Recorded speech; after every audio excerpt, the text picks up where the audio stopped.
হ্যাঁ everyone, welcome back to another video. আগের দিন রাতে তো মেদিনীপুরে চলেই এসেছি, আর এখন সকাল সকাল চা নিয়ে বসে পড়েছি। এদিকে মাসির বাড়িতে পুজোও করতে চলে এসেছে, ঠাকুরমশাই পুজো হয়ে গেছে। মাসির বাড়ির এই গ্রিনারিটা কিন্তু বেশ ভালো লাগে, আর সকালবেলা উঠে চারিদিকে এত পাখি ডাকে।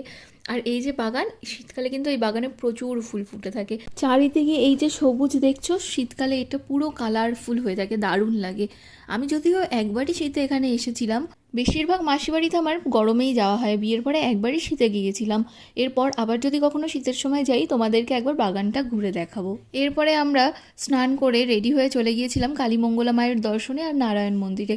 এই দুটো মন্দিরই কিন্তু আমার শাশুড়ি মায়ের বাবা মানে দাদু প্রতিষ্ঠা করেছিলেন। আর মেদিনীপুর কিন্তু আমার শাশুড়ি মায়ের দেশের বাড়ি, আর বড় মাসির বাড়িও যেহেতু ওখানে, আমাদের প্রায়ই যাওয়া হয়। নারায়ণ মন্দিরে প্রতি বছর বুদ্ধ পূর্ণিমায় পুজো হয়, আমরা প্রতি বছর ওই দিন ওখানে সবাই মিলে যাই, ভীষণ মজা হয়। কখনো সেই ভিডিও তোমাদের সাথে শেয়ার করব। মাসিদের পুকুরে হাঁড়ি থাকে মাছ ধরার জন্য, সেই একটা মাছ শুভ আমায় দেখালো এই হাঁড়িতে আটকে ছিল। তো তারপরে আমরা বিকেলে যাই দীঘাতে। যতবারই মেদিনীপুরে যাওয়া হয়, দীঘাতে একটু সময়ের জন্য হলেও আমরা ঘুরতে যাবই। দীঘাতে লাস্ট কবে নাইট স্টে করেছি মনে নেই, তবে প্রতি বছর আমাদের দীঘাতে ঘুরতে যাওয়া হয় মাসির বাড়ি থেকে।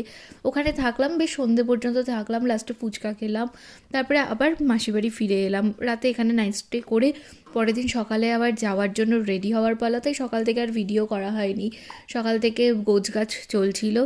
দেন দুপুরে খাওয়া দাওয়া করে আমরা বেরিয়ে পড়ি।